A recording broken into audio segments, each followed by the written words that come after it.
Texas upsets Vanderbilt. I can't believe I said that and that word. Those words had to come out of my mouth, but it's technically true. Texas upsets Vanderbilt in Austin yesterday. Joe, when you recap this game, what did you see? Well, Blake, here's the thing. I didn't think it was an upset because we said in the preview, Texas is the better. Okay, but it technically was, but Texas is the better team. We talked about this. We talked about how we were trying to cut through the noise of everybody hyping up Vanderbilt and try to pay attention to the context of the performances that they had. This game, Blake, specifically from the Texas perspective, I feel very vindicated in how I was one of the few people that wanted to pause and take a step back and say, let's be patient with Arch Manning. One of the things that I kept pushing with talking about Arch, it had nothing to do with his talent. So many fans and some media members as well wanted to go as far as say the kid sucked. It's just he doesn't have it. He's not good. He's not going to play well. And he completely showed against Vanderbilt. He has all the talent in the world. He has all the capability to concussion protocol all week. And that's even the craziest part is that he was in concussion protocol during this performance. Right. I wouldn't have guessed he would have done that. He looked free. He looked poised. It was the best version of Arch we have seen all season. And it was because he was sacked 0 times. Mm-hmm. They rushed for 100 yards in this game. Blake, everything finally worked for Texas. And when the team plays to its potential, Arch plays to his potential. I know that I not that long ago had the take of, I thought that Arch should transfer. And I just wanted to go back to that point. When I made that statement, Blake, it had everything to do with the fact that it looked like he was freaked out, that mentally he was over calculating everything. His mechanics were messed up. He just could not make the right decisions. He was holding the ball too long. I think that now this is proof that it was all in his head. And if he puts that all behind him, he is fully set up and ready to finally hit his stride and to play to what we thought he could become. And I think that this is just very nice to see that a young kid actually gets a chance to prove himself before we completely, throw him in a dumpster. In a microwave society, we want things now. We won't be patient for someone to have growth. And I think that that's the problem with what all of us have, myself included. But, Joe, you talked about Arch, and I don't disagree with you. I thought it was the best game that he's played in a Texas uniform, bar none. But I got to point out to a lot of the things that Sark did from a play calling standpoint. They attacked the perimeter.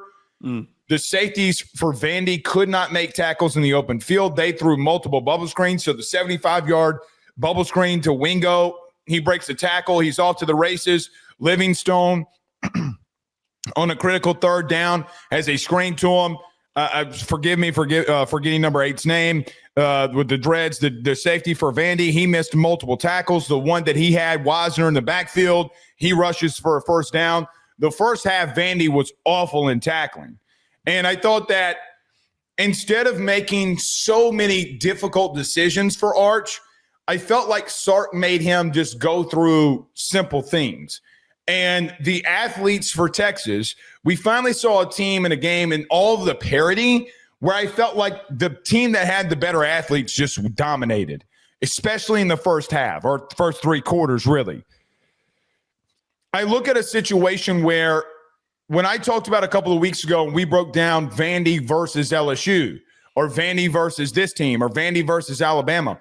What are the 2 losses that Vandy have? Well, it's to Texas and it's to Alabama. And what do both of them have in common? They defended the run very well. Vandy had 53 rushing yards, and they made Pavia sit in the pocket. Now, I thought Pavia in the fourth quarter really turned it on. But, Joe, of those 53 yards, legitimately 25 of them came on one play from Pavia and a touchdown. But the biggest thing was, we talk about Arch, but Colin Simmons is a former 5-star and completely disrupted the first half of that game. Joe, they had 6 sacks. Texas had 6 sacks and gave up none. That was a big part of what you were talking about earlier, and it's a massive thing. Colin Simmons in that front 7 said, listen, enough is enough. 2 weeks ago, he was asked about Arch Manning in the offense, and he goes, we're one. This is Colin Simmons speaking. We are one. When we play well, they play well. When they play well, we play well. We are one unit. And I felt like the team with more desperation came to play. I agree with Arch. Some of the scrambles, some of the throws were absolutely on point. Some of the deep throws were absolutely on point. He threw a 6-yard Hail Mary, by the way, which everybody's like, oh, my God, we didn't know he could throw the ball that far. And I'm like, yeah, the kid's talented. Yeah. But they look like the level of physicality that they gave over to Vanderbilt, especially when Vandy couldn't tackle, was a big deal. I want to point this out, too. Texas was 7 of 11 on third down. They were 6 of 6 in the first half. And that was the part where every time, by the way, Arch was 5 for 5 in the first half on third down. They just did everything well. Now, they're going to have to figure out how to close out games because Vanderbilt scratched and clawed and came back. And defensively, people said they were giving up. I don't really want to hear that when you're down 7 and an onside kick almost goes Vandy's way. I mean, like, please, I don't want to go there. Okay, you're down 7. You got an onside kick. I mean, they were clawing back.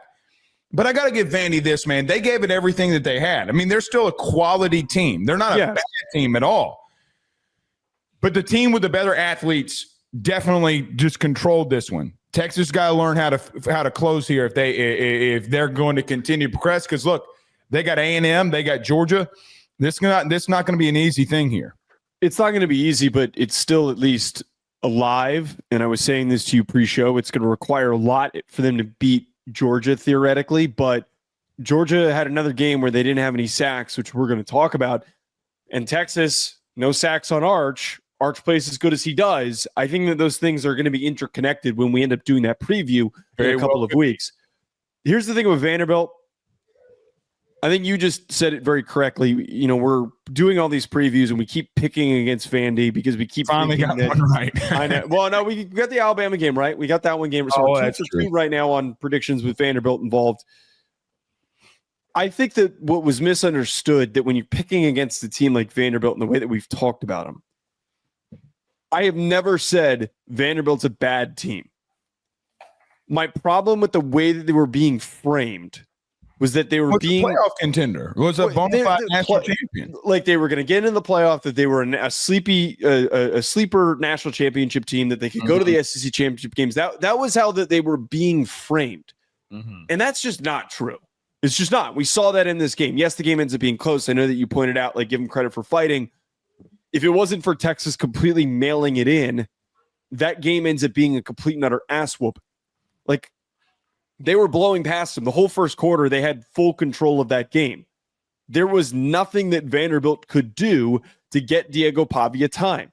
A couple of big, almost broken plays enabled them to get close. They didn't have an answer for Stowers, by the way. I mean, this really started at the end of the half. When Stowers scored, and then they kept scoring with Stowers. I mean, like, that's why I didn't say they mailed it in, because they kept throwing the ball over the middle of the field. And I'm like, good Lord. I mean, what are you going to do here? I don't know. I think it was mostly that they just said, like, oh, we're kicking the crap out of them. And they hadn't had a game that was that dominant this year, that they didn't register that Vanderbilt was going to get back into it.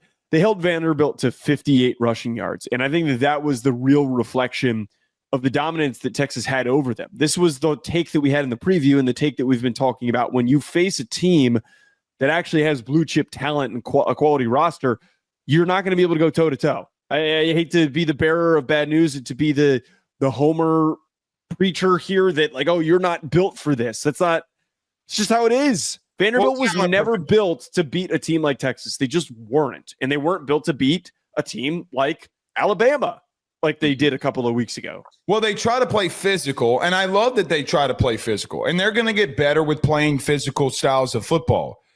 But, Joe, like everybody was talking about Arch Manning, the real truth of the matter is Colin Simmons completely disrupted this game. I mean, absolutely freakishly disrupted this game, and they didn't have an answer. I got to give Pavia a lot of credit here. I have been very hard on Pavia. Joe, he sat back in the pocket and made a lot of really big throws. I mean, some really big throws to get him back in this one. Listen, again, when you watch this game, it is very apparent to me that one team just is riddled with a crap load of talent. Now, again, they're going to have to learn how to close some of these games out. You can't do that to Georgia. You can't do that to A&M. You can't do that. God forbid you went out and go into the playoff and you play a team like Ohio State or Oregon or Indiana or hell, you got a rematch with one of these SEC teams. You can't do that. But here's the thing that I will just leave when we talk about Texas. They're not out of this yet. And to be blunt, what are we going to say about, okay, the Florida loss is bad. I'm with you.